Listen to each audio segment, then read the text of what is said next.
Online में आवाज आ रही है मेरी? Yes sir. Okay.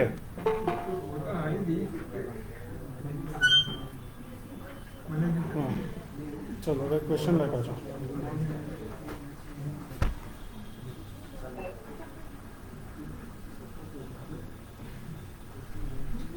Sir 15,000 PMD मना के इंटरेस्ट আছে N78 FV solve set end.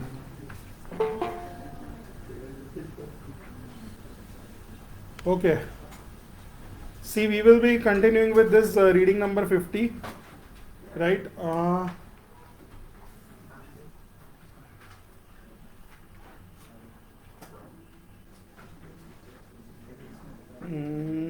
This is okay, meeting is okay, live is okay.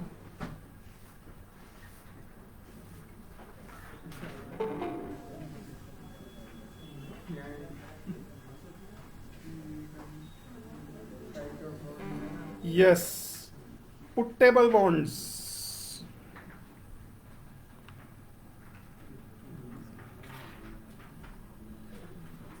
Okay.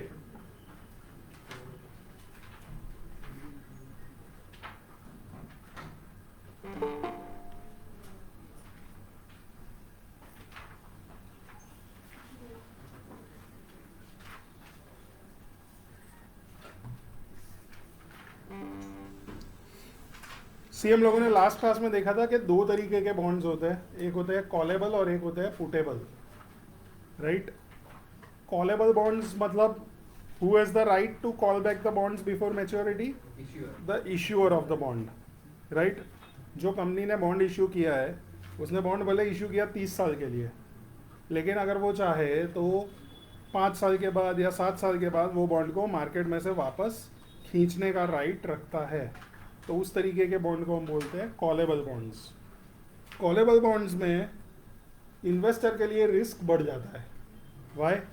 Because अगर मार्केट रेट्स नीचे चले गए और बॉन्ड का प्राइस ऊपर शूट अप हो गया, राइट, तो कंपनी क्या करेगी? कंपनी कॉलेबल बॉन्ड्स जो है वो कॉल रेट पे ही वापस मंगा लेगी, तो तुम्हारा जो गेन है वो रिस्ट्रिक्ट हो जाएगा और तुम्हारा ज़्यादा इंटरेस्ट कमाने का जो स्कोप है वो एलिमिनेट हो जाएगा।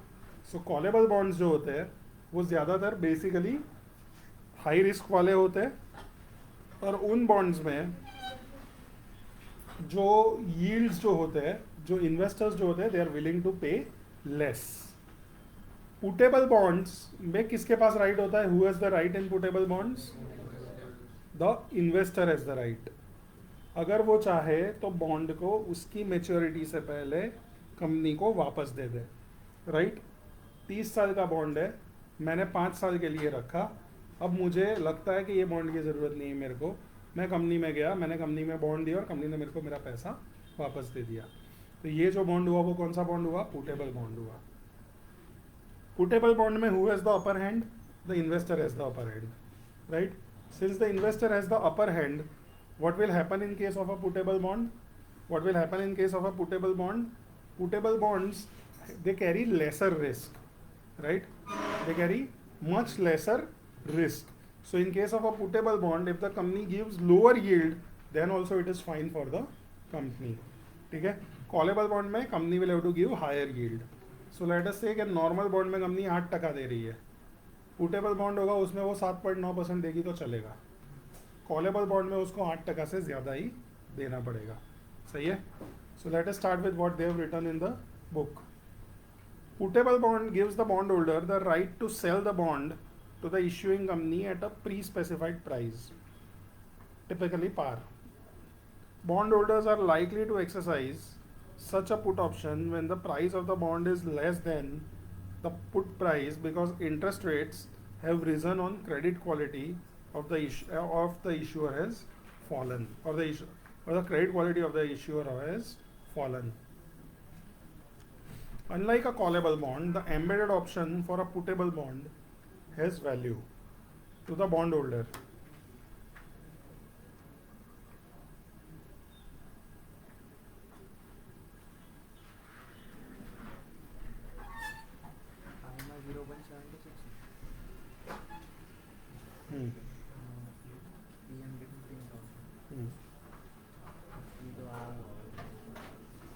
एन કેટલું પૂછ્યું 78.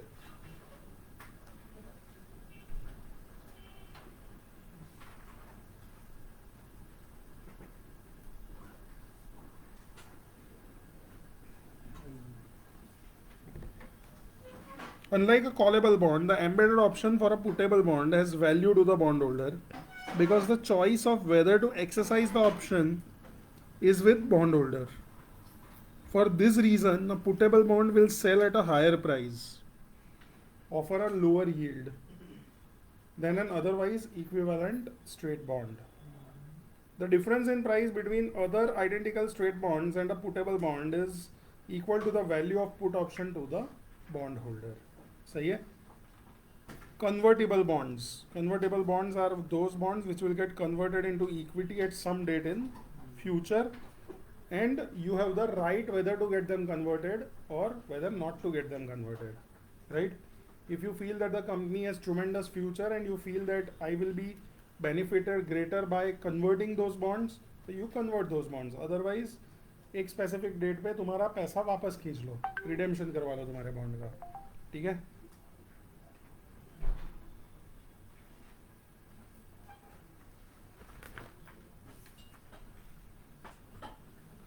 Convertible bonds gives the bondholders the option to exchange the bond for a specific number of shares of the issuing corporation's common stock.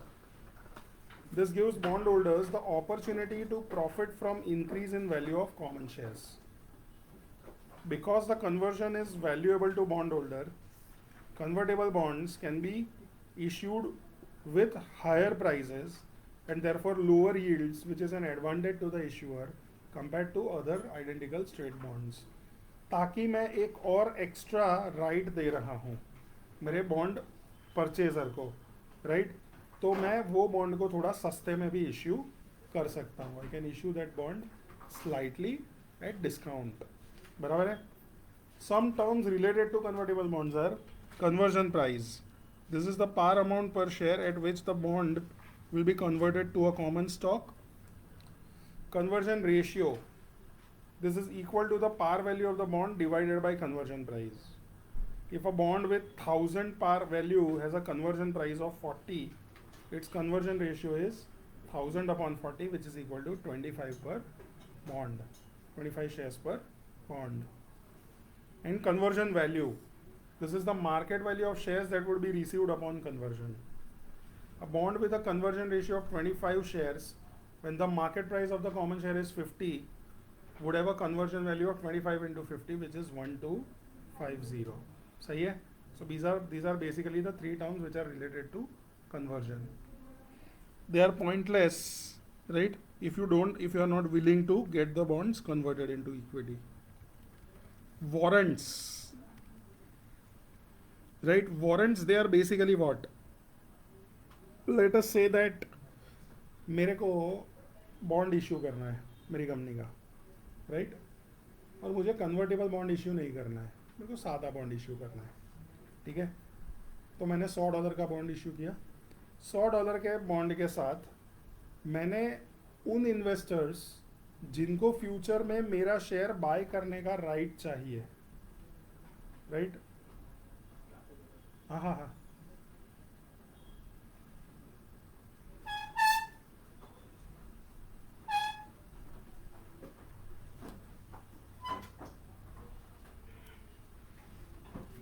Text books છે?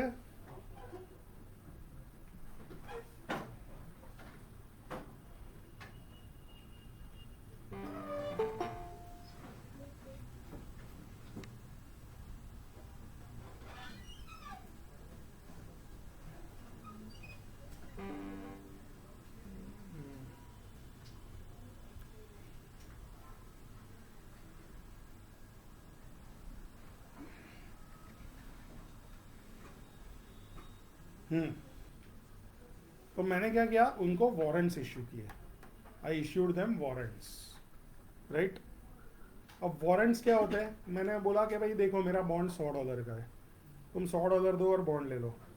उसके साथ साथ अगर तुम्हें फ्यूचर में मेरा शेयर बाय करने का राइट चाहिए, बराबर, और वो फ्यूचर कब, लेट अस से आज मेरा share price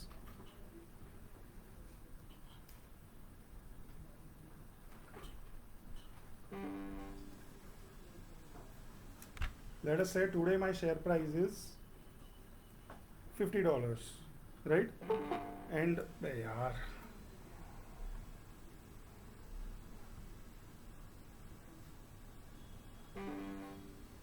today my share price is $50 and I am expecting that वो 3 साल में हो जाएगा $100, right. तो मैं लोगों को बोलता हूँ कि भाई तुम एक बैट लो, मुझे $10 एक्स्ट्रा दो, मैं तुम्हें सामने एक राइट देता हूँ, राइट. कि आज से 3 साल के बाद मार्केट में मेरे शेयर का भाव जो भी हो, राइट, मैं तुम्हें $60 पे बाय करने का राइट तुम्हें दे रहा हूँ, राइट. अभी 50 चल रहा है, कंपनी प्रॉफिटेबल है, कंपनी प्रोग्रेसिंग है, तो तुम भी सोचोगे कि नहीं नहीं 3 साल के बाद इसका भाव एटलीस्ट हर साल 10-15% तो बढ़ेगा ही बढ़ेगा, राइट. तो 3 साल में 15-15% कंपाउंडेड इफेक्ट एटलीस्ट 50-60% भाव बढ़ जाना चाहिए. तो 30 का एटलीस्ट 75-80 हो जाना चाहिए, और ये हमको 60 में ही बाय करने का राइट दे रहा है. साथ में 10 का ऑप्शन है, राइट. 10 रुपये का वारंट है, तो मेरे को 70 इफेक्टिवली वो 70 में पड़ेगा. 70 के ऊपर कुछ भी भाव गया वो मेरा सीधा का सीधा फ़ायदा हो जाएगा, जो मैं तब यूज़ कर सकता हूँ. तो इस तरीके की सिक्योरिटी उसको बोला जाता है warrant. Basically warrants are kind of call option, right. You pay the premium, right, you pay the warrant price today, you get a right to buy at specific date in future and the price is fixed, right. Okay, so warrants basically पहले पुराना तरीका था कि warrant issue करके लोग इस तरीके से ज़्यादा पैसे कलेक्ट किया करते थे. बॉन्ड इशू के साथ नॉर्मली एक वारंट भी आता था जो थोड़े एक्स्ट्रा पेमेंट पे तुम्हें इस तरीके का राइट देता था. An alternative way to give bondholder an opportunity for additional shares when the firm's common share increase in value is to attach warrants to straight bonds when they are issued. Warrants give their holders the right to buy the firm's common shares at a fixed price over a given period. As an example, warrants that give their holders the right to buy shares for $40 will have value if the common share increase in value above 40 before the warrant expires. Warrants can be detached from the bond issue and traded on securities exchange. Warrant को separately भी trade किया जा सकता है. कोई आया और फिर चला गया.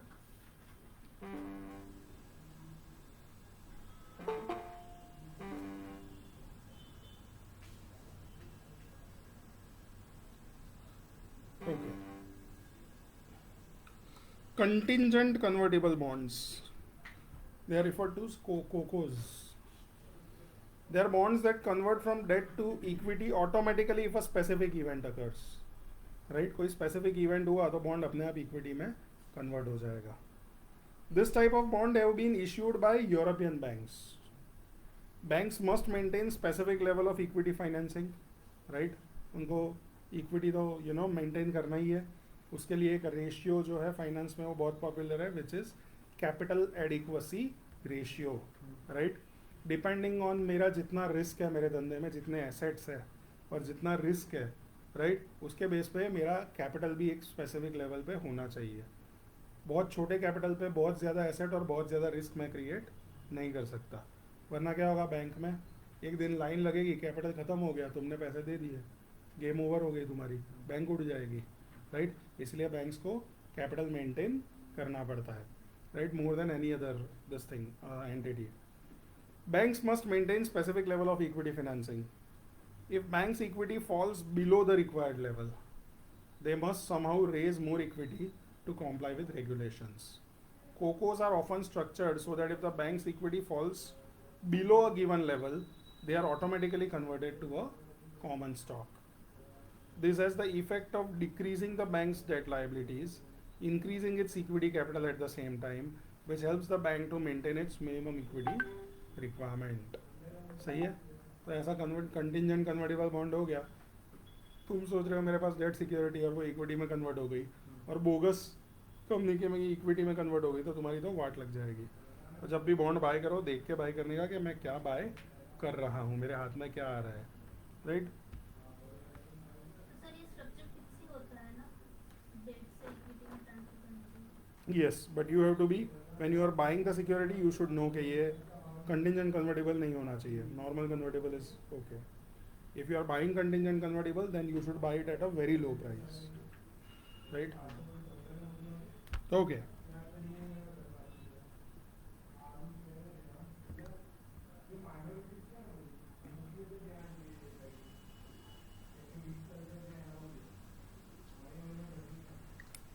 Bonds are subject to different legal and regulatory requirements that depends on whether where they are issued and traded.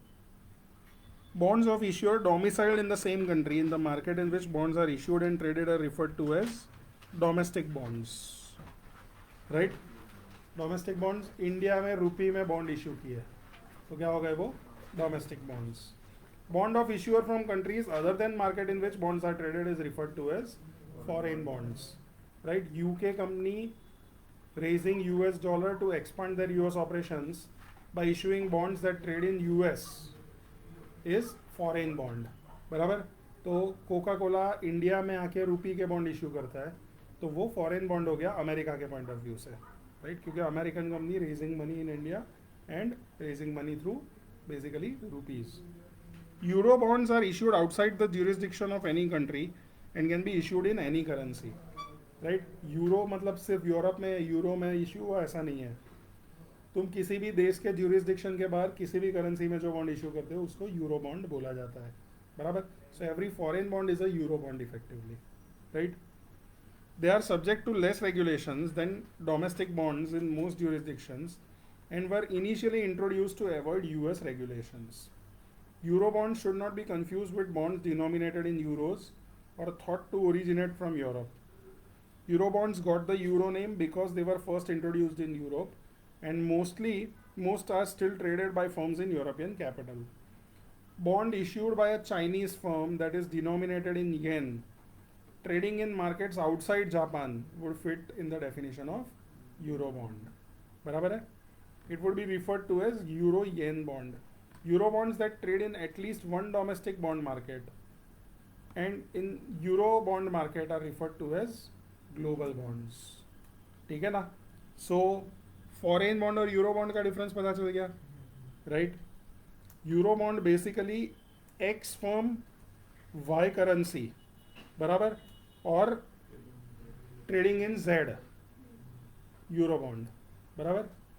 X firm Y currency trading in Y तो foreign bond. X firm X currency trading in X तो domestic. बराबर? तीनों अलग तो euro और denomination और country same तो foreign. बराबर? Euro bonds are referred to by the currency they are denominated. Euro dollar bonds are denominated in US dollars and euro yen bonds are denominated in yen. At one time, most European bonds were issued in bearer bond form. Bearer bond मतलब क्या? कि जिसके हाथ में bond वो उसका मालिक. बराबर? That is a bearer bond. बराबर? तो ये तो साला पंगे वाला है. But it is very easy for paying your remittances. Right? मुझे किसी को पैसे देने, अभी मेरे पास पैसे नहीं है तो मैंने बॉन्ड दे दिए, काम हो गया मेरा खत्म. उसको पता है कि ये बॉन्ड की वैल्यू कैश जितनी है. Right? Ownership of bearer bonds are not officially recorded by the issuer, hence ownership was evidenced simply by possession of the bonds. Today, Euro bonds, like most other bonds, are issued as registered bonds with record of ownership. Foreign bonds, global bonds and Euro bonds that involve more than one country are effectively, collectively referred to as international bonds to distinguish them from domestic bonds, which involve only single country. While domestic and international bonds are subject to varying laws and regulations in different jurisdictions, have different conventions related to coupon frequency and calculation methods, The factor that is likely to best describe difference in yield across different markets is the currency of the bond. This is because interest rates that determine bonds yield will be driven by market rates of the country in whose currency the bond is denominated. मेरे rates किसके ऊपर depend करेंगे?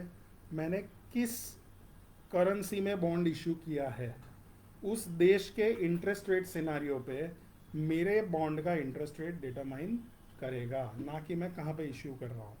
ठीक है, मैंने अगर bond को dollar में डिनोमिनेट किया है तो American interest rates will determine मेरा बॉन्ड का कूपन रेट क्या होगा. समझे?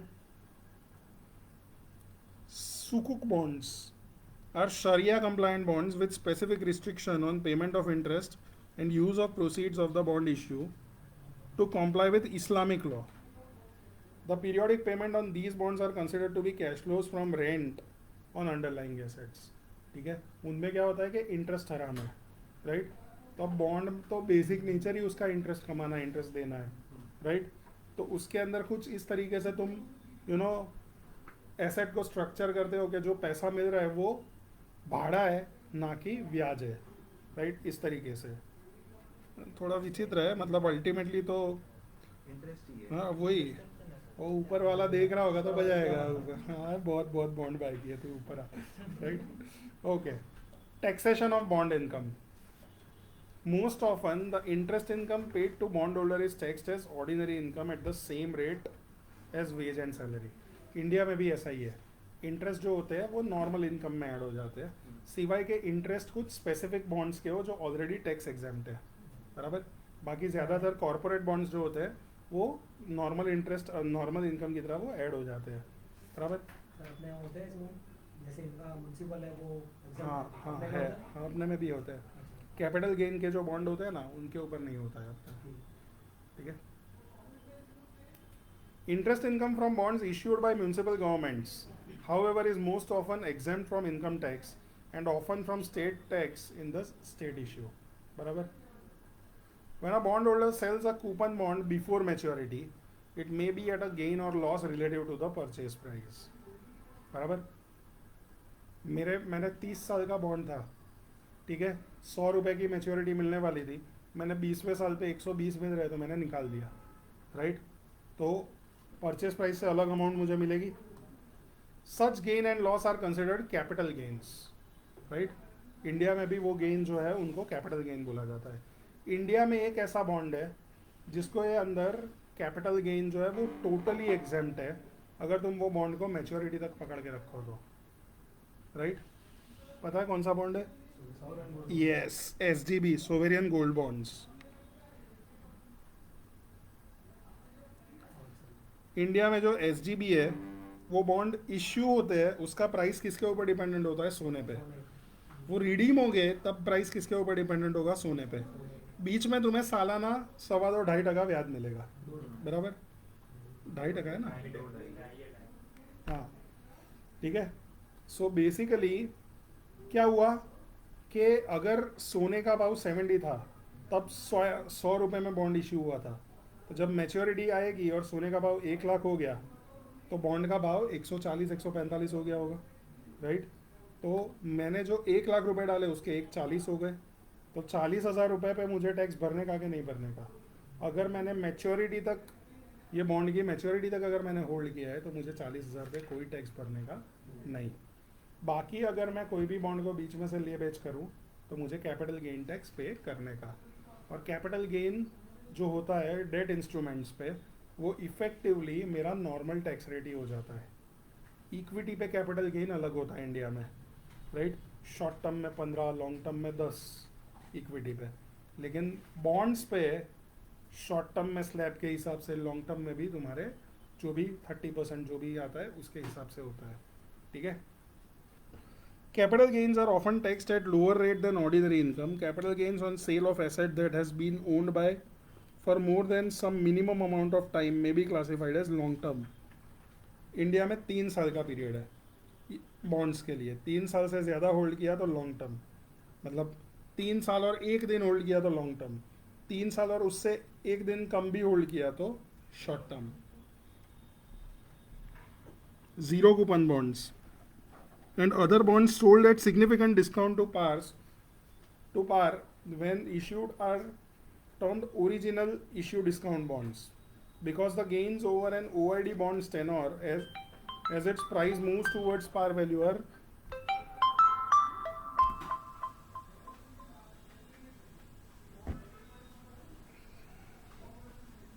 really interest income. These bonds can generate a tax liability even when no cash interest payment has been made. In many tax jurisdictions, a portion of the discount from par at issuance is treated as taxable interest income each year. ठीक है, इसका एक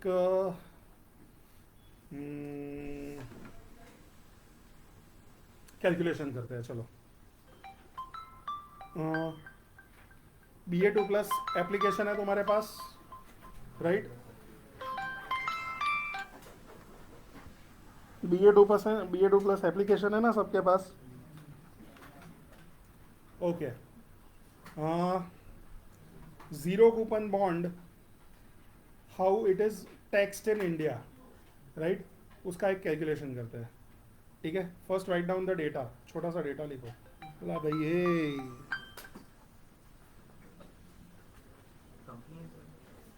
हाँ, अलग अलग थी पहले. कुछ कोई फाइनेंस की थी, फिर SBI कार्ड. अभी रात को 8 बजे शनिवार को SBI card.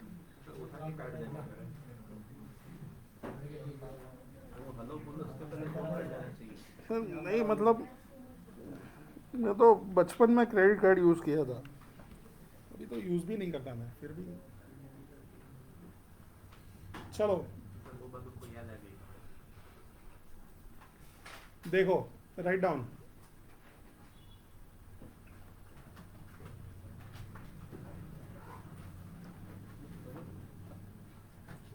par value of bond 1000. Par value of bond 1000, right? Term 5 years. Term 5 years. And issue price of bond 700. सही है? तो ये डीप डिस्काउंट बॉन्ड होगा. Issue price 700. જો તો ખરો શું થાય છે? અમેરિકન બોન્ડ માની લે છે, ઓછું વ્યાજ થાય તો. વધારે થાય તો શ્રીલંકન બોન્ડ માની લે છે, પાકિસ્તાની બોન્ડ માની લે છે, નોર્મલ થાય તો ઇન્ડિયન બોન્ડ માની લે.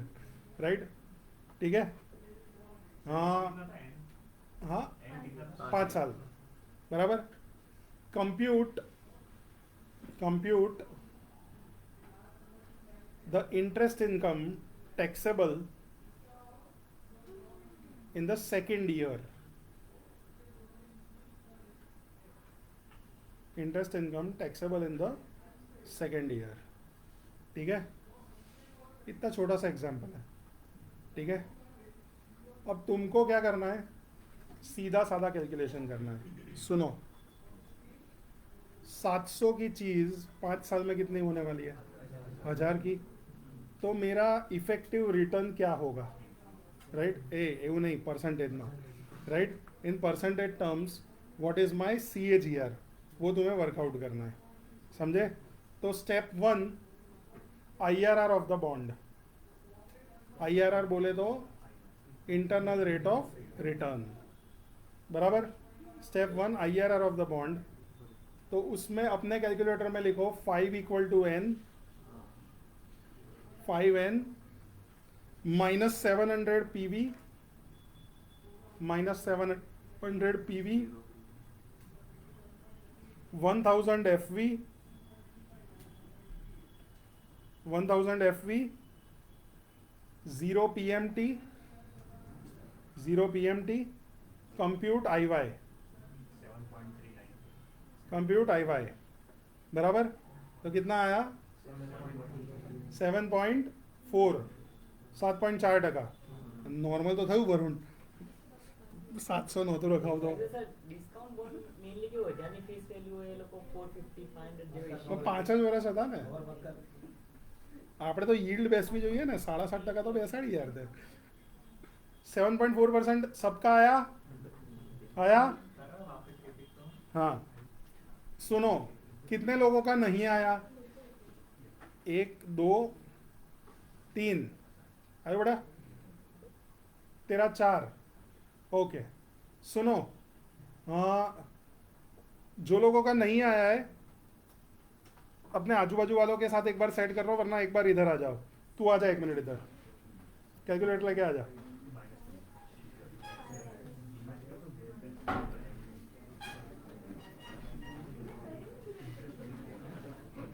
हाँ हाँ पी लो ला देख 5N बराबर। तूने इन्वेस्ट किया नहीं, 700 नहीं इन्वेस्ट किया तो पैसा गया, सो -700। माइनस कर रहा हूँ। हाँ वो पीवी आज गया, 1000 फ्यूचर में मिलेगा तो 1000 FP 0 PM कंप्यूट IY 7.4 हो गया डन।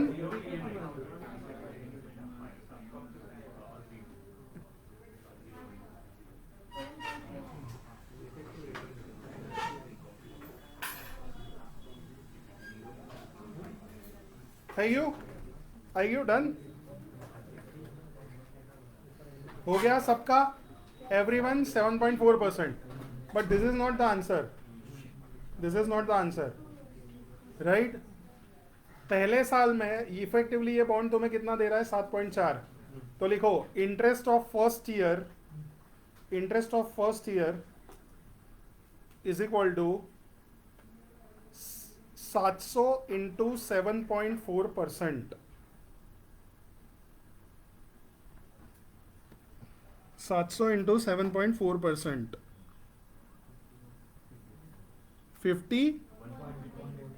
51 पॉइंट वॉट एवर, 52 रफली 52 बराबर। तो फर्स्ट ईयर का इंटरेस्ट 52 हुआ। तो लिखो bond value at the end of first year 700 plus 52 752। Bond value at the end of first year, bond value at the end of first year 700 plus 52 752। यहां तक ठीक है बराबर। अब interest for second year 752 into 7.4%,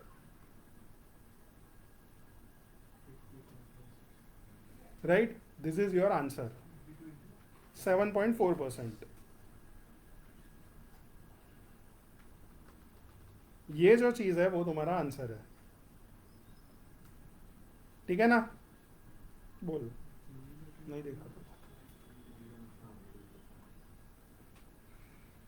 तो zero coupon है तो ये तो एक्रूड इंटरेस्ट होगा ना, तो एक्रूड इंटरेस्ट पे भी टैक्सेशन accrued interest पे भी टैक्स होता है। Saves 20% of her salary every year if the salary increase by 10% and she is not able to compounded annually. Okay. Investment horizon ठीक છે। કેટલા વર્ષ છે એનું હોરાઇઝન? તારી 36 વર્ષનું છે બરાબર। અને અત્યારે સેવિંગ કેટલું છે? 20%, એટલે 1 lakh. 1 lakh is equal to A, G is equal to 0.10 A, G is equal to 0.10, R is equal to 0.11 અને N is equal to 36, 58 minus 22 અને ગ્રોઈંગ એન્યુઇટીની ફોર્મ્યુલા લગાવી દે, future value of growing annuity A into પેલું 1 plus G raise to N minus 1 plus R, મોટી formula. Okay, तो ये पता चला ना online everyone, is it okay? Yes sir, yes sir. Great. Okay. So the last paragraph of this chapter and then we start the next chapter. Some tax jurisdictions provide a symmetric treatment for bonds issued at premium to par, allowing part of the premium to be used to reduce the taxable portion of coupon interest payments. Symmetric treatment of bond मतलब क्या? हाँ, basically क्या,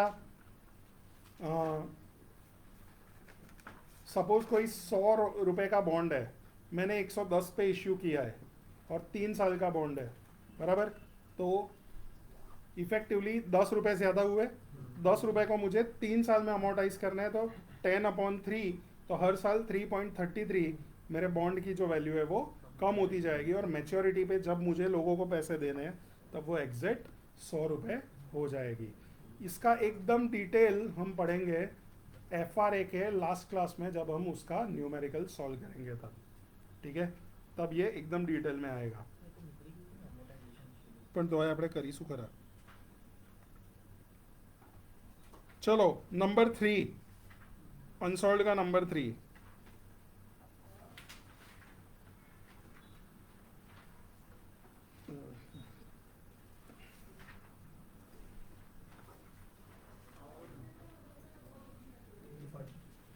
हम्म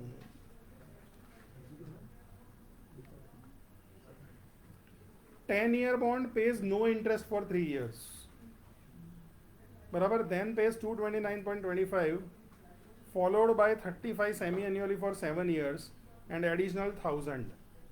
जब तुम कुछ साल तक कोई इंटरेस्ट नहीं देते और फिर इंटरेस्ट देना शुरू करते हो तो तुम हो जाते हो डिफर्ड, तुम हो जाते हो डिफर्ड। सही है?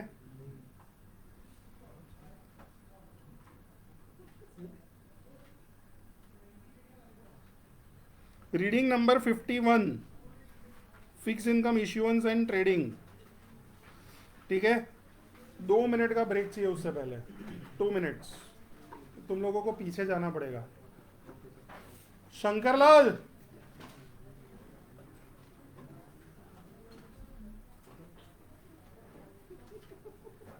शंकरलाल, मैं क्या बोलता हूँ, 2 मिनट हटी जाओ, बुक रख के हटी जाओ। તમે લોકો એકદમ જીલ હટી જ જાઓ, કારણ કે એકદમ પાછા કરવી પડશે ચેર।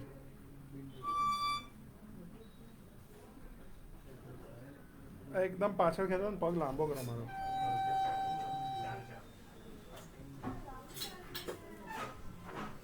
टू मिनट्स, हाँ, वी स्टार्ट इन 2-3 मिनट्स। कई बार जोड़े जा दो।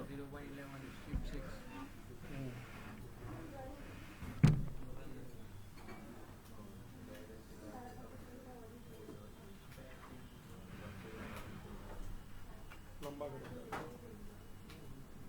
પેલું છે હટી જાઓ।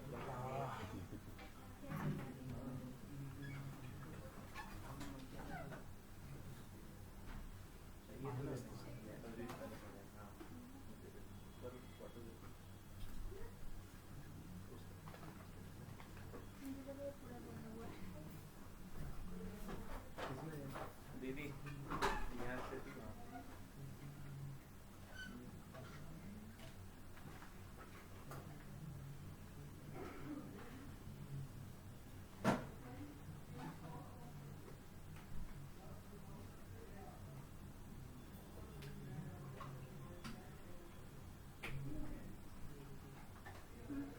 थोड़ा ज्यादा ऊंचा करो तो उसको।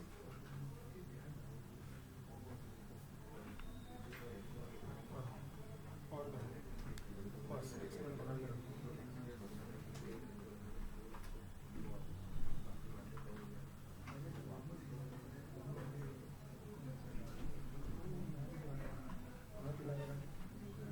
कर दो दी।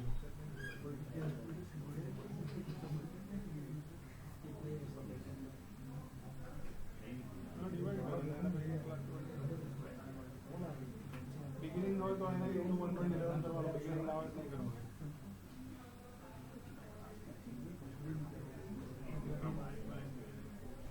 दे दो प्रैक्टिस।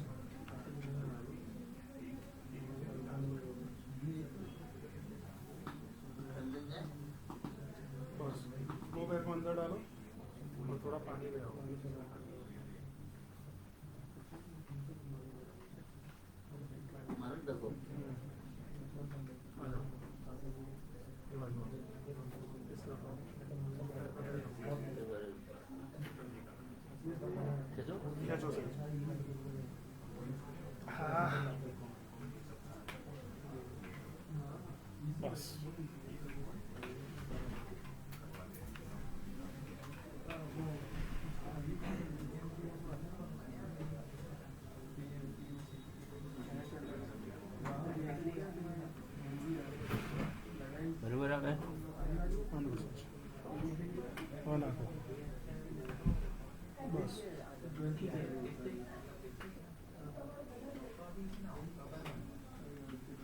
लाओ पानी, हाँ तो फिर ये पिला दो, ये डिश ले जाओ और पानी पिला दो। कुछ बात थोड़ा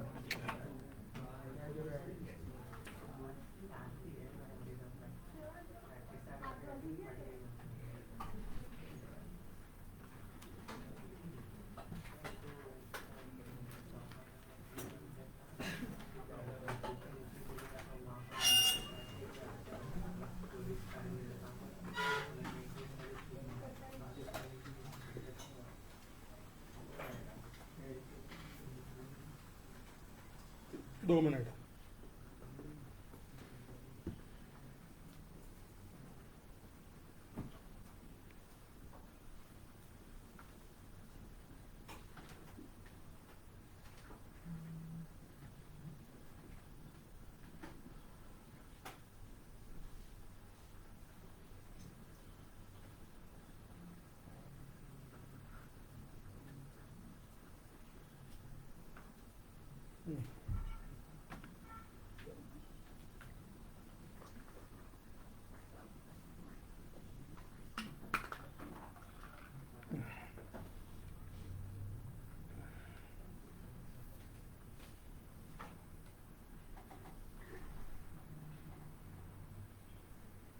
Okay.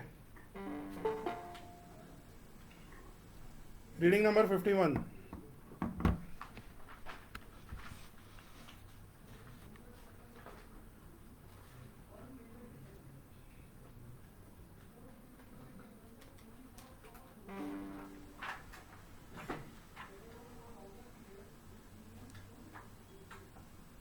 Fixed income issuance and trading. Global bond markets are primarily segmented by type of issuer or sector, credit quality, and the time to maturity. Other classifications used include currency, the issuer's geography, governmental and social governance. Features. Type of issuer. Major classifications of bonds are government, sovereign and non-sovereign. बराबर, central government तो sovereign और बाकी state government तो non sovereign. Corporates, special purpose entities issuing asset backed securities. Credit quality. S&P and Moody's are major example of credit rating agencies that provide credit rating on bonds. Rating from a AAA to BBB down in S&P and AAA मतलब A के बाद दो छोटे to Baa3 in Moody's are considered investment grade. Bonds BB plus or lower, BA1 or lower are termed high yield bonds, which are junk bonds. India का बस just investment grade है अपना. हाँ.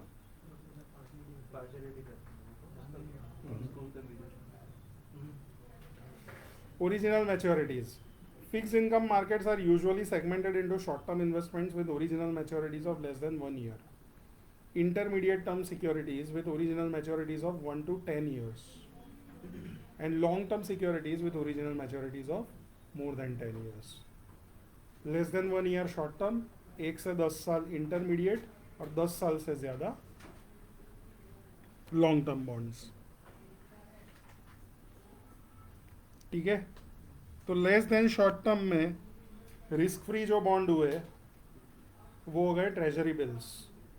1 to 10 में भी रिस्क फ्री हुए वो treasury bills हुए, और ग्रेटर देन 10 में भी रिस्क फ्री हुआ वो ट्रेजरी बिल हुआ.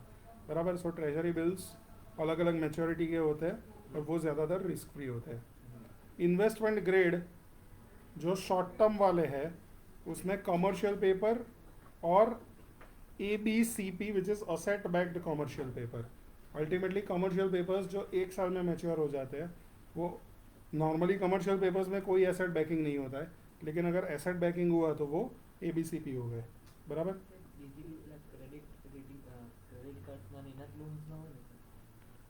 ABCP commercial papers are basically for working capital माटे banks issue करे normally, but when they issue say papers with say debtors or with inventory as their backing, so they become ABCP. Investment grade 1 to 10 years में unsecured corporate bonds and asset backed securities, और greater than long 10 years में unsecured corporate bonds and mortgage backed securities. So MBS will have greater maturity than ABS, क्योंकि mortgage की life जो होती है वो छोटी लोन्स या क्रेडिट कार्ड रिसीवेबल्स से ज़्यादा होती है.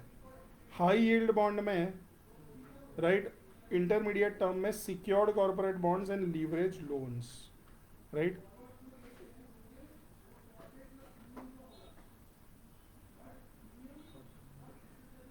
फिर ये लोगों ने एक रीपोज करके एक चीज़ है उसको एक्सप्लेन किया हुआ है. Repos are repurchase agreements. बराबर.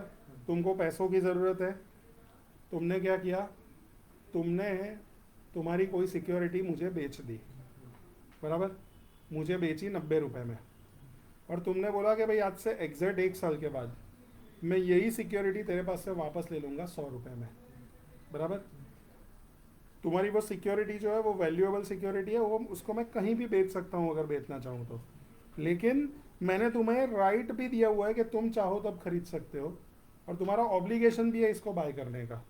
So when you are in need of money and you sell your security and you have both the right as well as obligation to get back that security in future at a higher price, the agreement that you and me are entering is known as repurchase agreement. Effectively मैंने क्या किया, तुम्हारी वो security के सामने तुम्हें 90 रुपये का लोन दिया और तुमने मैच्योरिटी पे मुझे 100 रुपये वापस कर दिए. 10 रुपये मेरा इंटरेस्ट हो गया. समझे? This is repo, right.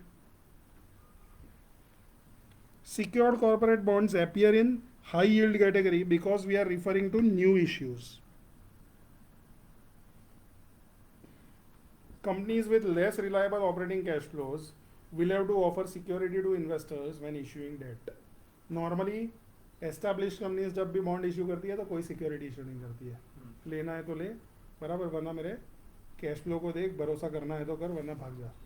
लेकिन अगर मेरी नई कंपनी है, ठीक है, और मेरे पे कैश फ्लो इतने स्ट्रॉन्ग नहीं है, तो मुझे लोगों के से पैसा लेने के लिए क्या करना पड़ेगा, मुझे उनको बोलना पड़ेगा कि देख अगर मैंने गड़बड़ की तो मेरे एसेट बेच के भी पैसे ले लेना. तो उस सेंस में सिक्योर्ड बॉन्ड्स जो है वो इन्वेस्टमेंट ग्रेड से नीचे आते हैं क्योंकि उसमें रिस्क थोड़ा ज़्यादा होता है, right. The high yield sector also includes the bond of previously investment grade issuers that have been downgraded by credit rating agencies due to deteriorated credit quality, जिनको बोला जाता है fallen angels, right. बेचारा angels ने क्या लगी नाक पंजर हो रही थी. The type of bonds that corporate issuer chooses to issue is generally driven by access the issuer has to capital markets and by intended use of the proceeds of the issue. किस तरीके का bond issue करूँगा वो किस चीज़ के ऊपर depend करेगा कि मैं कितना आसानी से मार्केट में से पैसा बाय ले पाता हूँ और मेरे पैसे का इस्तेमाल मैं कहाँ कहाँ करने वाला हूँ. Well established investment grade company could choose to issue commercial paper to fund short term working capital requirement, intermediate debt to for medium term investments and permanent working capital, and long term debt to fund purchase of fixed assets. सही है.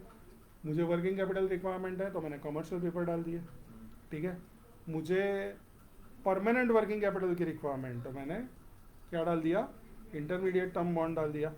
और मुझे fixed asset bye करने हैं 10-12 साल के लिए तो मैंने क्या डाल दिया, मैंने लॉन्ग टर्म बॉन्ड्स डाल दिए. बराबर.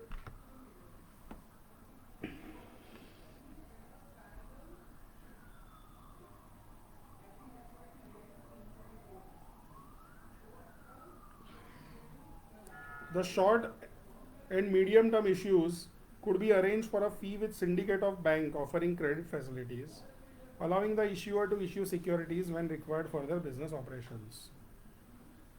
However, a riskier company with less stable operating cash flows is likely to have limited access to secured short-term financing and leveraged loans. सही है. Investor positioning. ये देख लो कौन किस जगह पे पैसे लगाता है, right. Short term, intermediate term और long term debt free, risk free में कौन पैसे लगाएगा, फाइनेंशियल इंटरमीडियरीज ज़्यादातर पैसे रखाएंगे, ठीक है. Money market fund less than 1 year में, सेंट्रल बैंक्स, राइट, और pension funds greater than 10 years में. बराबर। इन्वेस्टमेंट ग्रेड में जिसको थोड़ा ज़्यादा रिटर्न चाहिए वो पैसे लगाएंगे, बराबर। तो corporate bond funds and ETFs और इंश्योरेंस कंपनीज। और हाई यील्ड में कौन लगाएगा? जिसको बहुत ज़्यादा रिटर्न चाहिए, हेज फंड्स और डिस्ट्रेस डेट फंड, बराबर। जिसको सॉलिड रिटर्न चाहिए, कम रिटर्न से काम नहीं चलेगा जिसका, राइट। तुम ऐसा बॉन्ड जो है जो 30% दे रहा है तो चलो मैं ले लेता हूँ, कौन हूँ मैं? Hedge fund. कोई ऐसा बॉन्ड है जो 7-8% दे रहा है, बराबर, मुझे रिस्क लेना ही नहीं है, तो मैं कौन हूँ? मैं पेंशन फंड हूँ।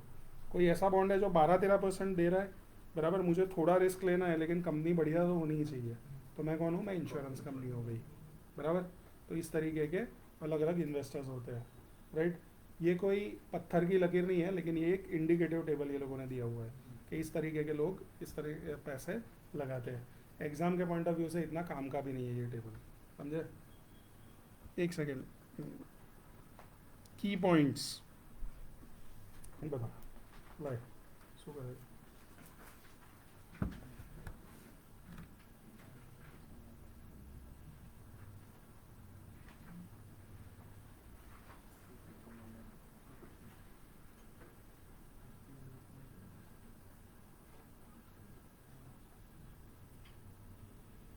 Cash flows, free cash flows. चलो, key points. Pension fund and insurance companies invest in long term investment grade securities to match their long term liabilities, right. हाँ, वो लोगों का होराइजन भी अपनी लायबिलिटीज के साथ मैच होना चाहिए, right. These institutions are often prohibited by regulations from owning high yield securities, right. इनके ऊपर प्रोहिबिशन होता है, ठीक है। लेकिन साला इक्विटी में इन्वेस्ट कर सकते हो तो हाई यील्ड बॉन्ड में क्यों नहीं कर सकते, राइट। इंडिया का one of the biggest investor is LIC, right. India की सबसे बड़ी इंश्योरेंस कंपनी, सबसे ज़्यादा इक्विटी मार्केट में एक्सपोजर LIC का है, बराबर। तो अगर तुम इक्विटी में इन्वेस्ट करने का परमिशन दे रहे हो, बराबर, तो फिर हाई यील्ड सिक्योरिटीज़ में क्यों नहीं दे रहे हो, ठीक है। लेकिन फिर भी एक लेवल से ज़्यादा नहीं हो सकता ये। Corporation seeks to earn extra return on excess liquidity by investing in commercial papers, repos, and asset-backed commercial papers. Central banks use intermediate term securities as monetary policy tool to increase or decrease the monetary reserves. Bond funds and ETFs will position according to their stated mandate, usually in investment grade intermediate securities are excluding treasuries. Asset managers seeking higher returns would invest in riskier high yield intermediate securities alongside hedge funds at the lowest end of credit spectrum, distressed debt funds, ठीक है। ये सब का detail discussion वो लोगों ने किया हुआ है। Financial intermediaries use treasury bills across the whole maturity spectrum to manage interest and liquidity risk. Ultimately investor अपनी रिक्वायरमेंट के हिसाब से उसके पास कितना पैसा है और कितना रिस्क लेने की क्षमता है, उसके हिसाब से अलग अलग कैटेगरी और अलग अलग टर्म में पैसा डालेगा, बराबर।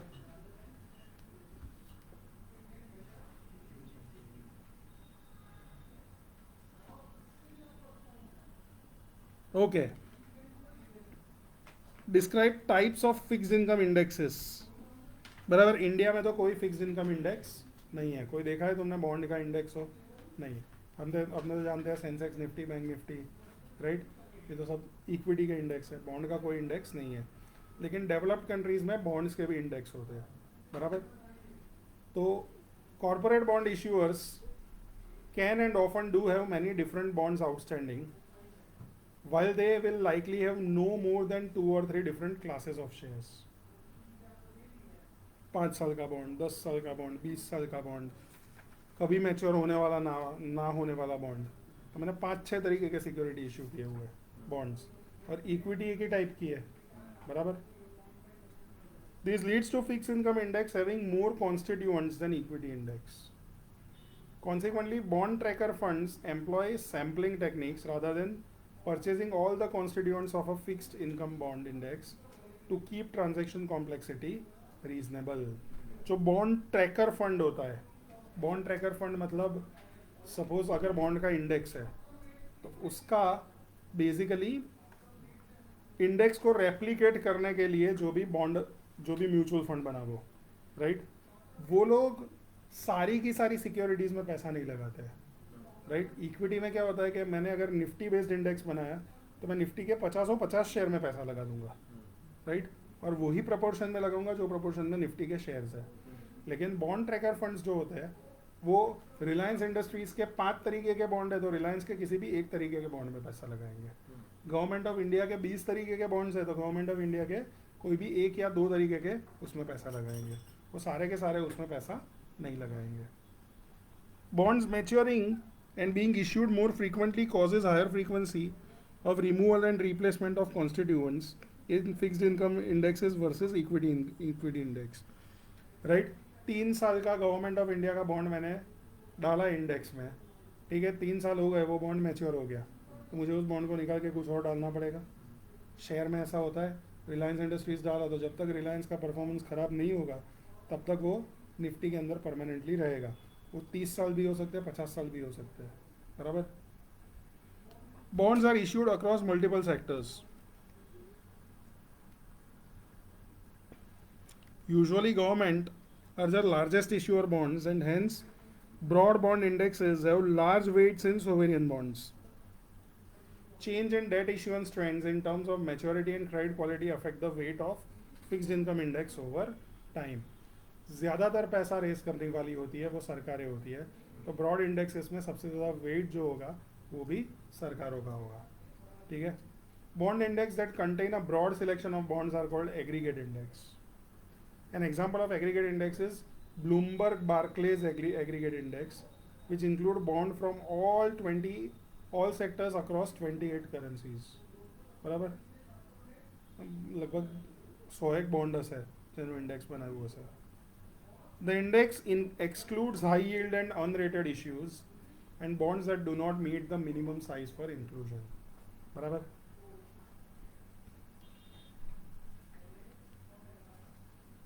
Indexes can have a narrower focus on geography, credit quality, sector, or maturity. For example, JP Morgan Emerging Market Bond Index contains US dollar denominated emerging market sovereign debt with rating of Baa1, BBB plus or below with minimum size and maturity limits, ठीक है।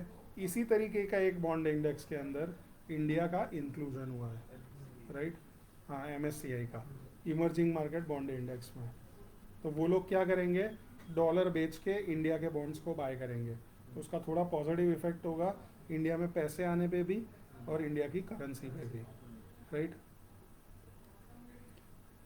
Indexes can also incorporate ESG sector factor in construction. ये लोगों को ESG से बड़ा प्यार है, right. For example Bloomberg Barclays MSCI euro corporate sustainable SRI index has a minimum credit rating of Baa3 or BBB minus and minimum ESG rating of BBB, right? The index also screens out certain business sectors deemed incompatible with sustainable investing, जैसे alcohol और generation of thermal कोल। तो कोल India के bond को include नहीं करने का, United spirits के bond को इंक्लूड नहीं करने का। इसके अलावा जो भी बॉन्ड है, बराबर, ITC के बॉन्ड को नहीं डालने का, SBI के बॉन्ड, NBFCs के बॉन्ड, बराबर, टेलीकॉम कंपनीज के बॉन्ड, ये सबको डाल के अगर मैंने कोई इंडेक्स बनाया तो वो क्या हो गया, ESG हो गया, बराबर। जो एनवायरनमेंट को ख़राब कर दे वो किसी की चीज़ को इंक्लूड नहीं करने का। कुछ मेटल कंपनीज भी निकल जाएगी।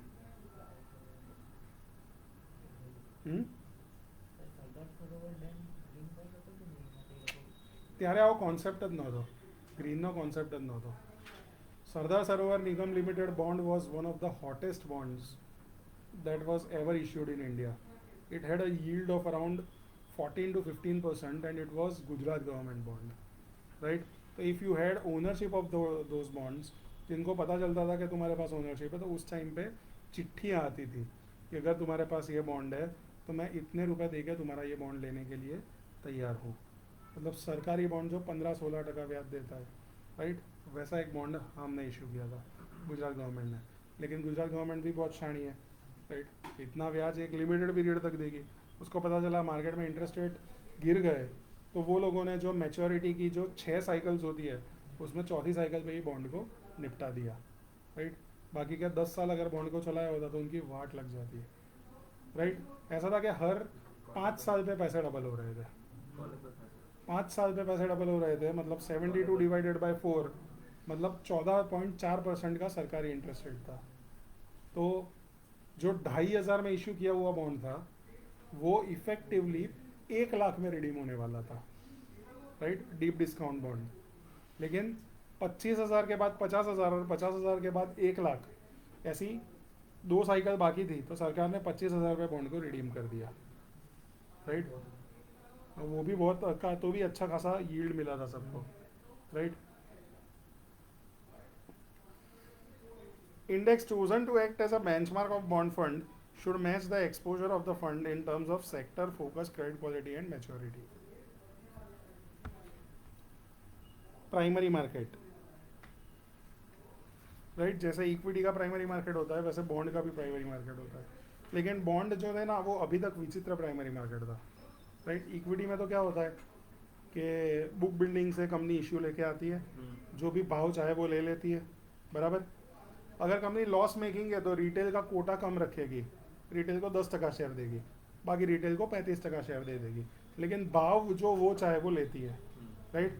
लेकिन वो क्या बोलती है कि बुक बिल्डिंग इश्यू है, हमने तो पब्लिक को पहले से ही बोला हुआ था कि ये रेंज से ये रेंज में तुम्हें पैसा इन्वेस्ट करना है तो करो, तुम higher end of the range, lower end of the range कहीं भी पैसा लगा सकते हो, तुम्हारी मर्जी, ब्ला ब्ला ब्ला, बराबर। ये चीज़ आई थी क्योंकि पहले अगर 10 रुपये का शेयर मुझे 11 पे भी इशू करना था तो उसको बोला जाता था प्रीमियम इशू।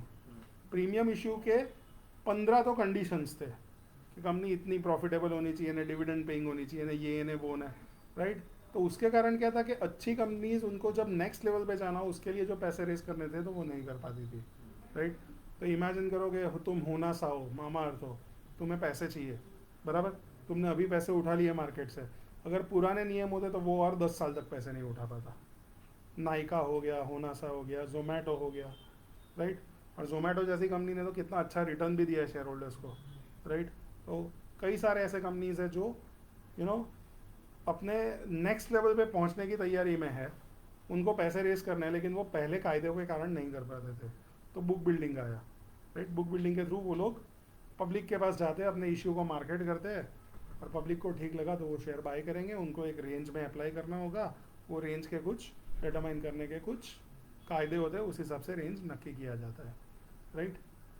ओके, अब जैसे बॉन्ड का प्राइमरी मार्केट होता है, सीधा पब्लिक के पास जाओ, सॉरी इक्विटी का प्राइमरी मार्केट होता है। बॉन्ड में पहले क्या हुआ करता था इंडिया में कि तुम बॉन्ड जो इशू करोगे वो प्राइमरी डीलर को इशू करोगे, right. You will be issuing bond to the dealers, primary dealers. PNB Gilt करके एक कंपनी है इंडिया में लिस्टेड, राइट। वो बॉन्ड इंडिया में बॉन्ड का सबसे बड़ा प्राइमरी डीलर था। तो भारत सरकार बॉन्ड बेचेगी पीएनबी गिल्ड को और पीएनबी गिल्ड फिर बेचेगी पब्लिक को, राइट। तो ये थी ये चीज़, ये पंगा था, राइट। तो वो डीलर ड्रिवन मार्केट था, राइट। अब डायरेक्ट ई ऑक्शन भी होते हैं, राइट। आरबीआई की वेबसाइट पे अब सब कुछ ऑनलाइन हो गया, गवर्नमेंट को पता है कि अब मैं डायरेक्टली पब्लिक के पास जा सकता हूँ, तो फिर क्यों प्राइमरी डीलर के थ्रू इशू करवाऊँ। बहुत बड़ा इशू हुआ तो ठीक है, उनकी ज़रूरत पड़ेगी, लेकिन गवर्नमेंट के छोटे छोटे फंड रेजिंग जो होते हैं वो ई ऑक्शन के थ्रू हो जाते हैं, लेकिन उसमें मिनिमम टिकट साइज होता है, राइट। तो ये देखो primary market, sale of newly issued bonds are primarily are called primary market transactions, where the issuer sells new security to investors, receive new capital in return. Newly issued bonds can be registered with security regulators for sale to public or sold only to selected investors. Direct public को offer किया तो public offering हो गया, selected investors को दिया तो private placement हो गया। Both are usually carried out through financial intermediaries which are investment banks. An issuer that is offering its first ever bond is referred to as debut issuer and is typically a growing and maturing firm that is replacing bank loans in its capital structure with the proceeds from bank issue. ठीक है? Bonds can be sold through an underwritten offering. Underwritten offering is basically what? अगर public ने bye नहीं किया तो एक intermediary है, वो बोल रहा है कि मैं बाय कर लूँगा, तो उसे बोला जाता है best efforts offering, right. underwritten offering or best efforts offering. In an underwritten offering, the bond price is guaranteed by financial intermediaries conducting the bond sale to investors. Issues that are not underwritten are said to be conducted on best effort basis. An issue price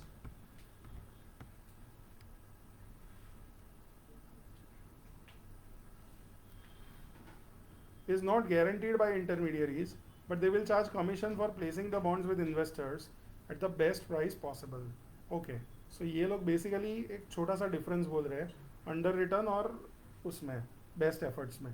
under return में क्या है कि मैं guarantee दे रहा हूँ कि 100 रुपये पे बॉन्ड इश्यू होंगे, ठीक है, लेकिन बेस्ट एफर्ट बेसिस में हो सकता है कि मैं 100 पे नहीं दे रहा तो मैंने 98 पे भी कुछ डिप्लॉय किए, लेकिन मेरा कमीशन जो है वो मैं जितने पैसे कलेक्ट कर पाऊंगा उसके ऊपर तुम मुझे दोगे. सही है. In a shelf registration a bond issue is registered with security regulators in its aggregate value with a master prospectus. The bonds can then be issued over time when the issuer needs to raise funds.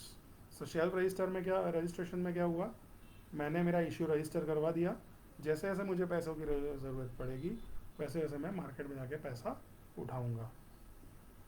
Varun एक बार हाथ खींच.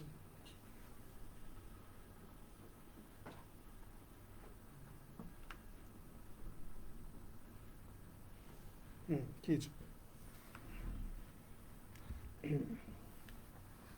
Okay.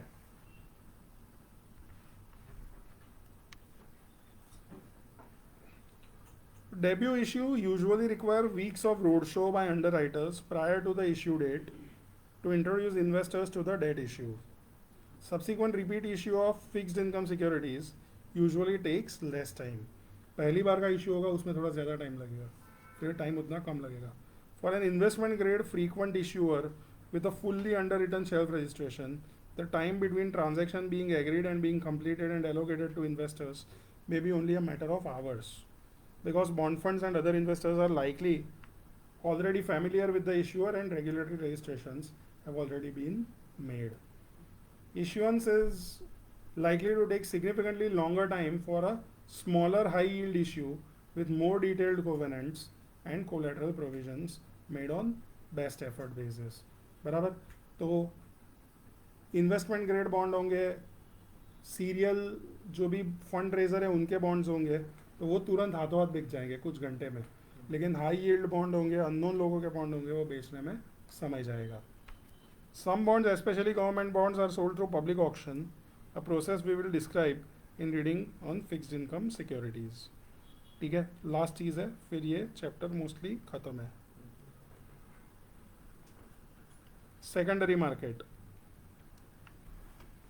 Secondary market refers to trading of previously issued bonds among investors. While some electronic trading platforms and exchange-based trading exist, the majority of trading in secondary market remains in dealer or over-the-counter market. ठीक है, कुछ platforms है जो तुम्हें equity की तरह bond बेचने में मदद करते हैं. बीएसई में एक ग्रुप है, ग्रुप एफ करके, जिसके अंदर बॉन्ड्स ट्रेड हो सकते हैं, राइट. लेकिन ज़्यादातर बॉन्ड का जो ट्रेडिंग होता है वो ओवर द काउंटर मार्केट में होता है, ओटीसी मार्केट में. Dealers post quote comprising bid price and ask price. बराबर. डीलर जो भाव रखेंगे, बिड प्राइस और आस्क प्राइस. बिड प्राइस मतलब वो भाव जिस पर डीलर बाय करेगा, और आस्क प्राइस मतलब वो भाव जिस पर डीलर सेल करेगा. बराबर. तो ask price will always be greater than bid price. The difference between the bid and ask is dealer spread.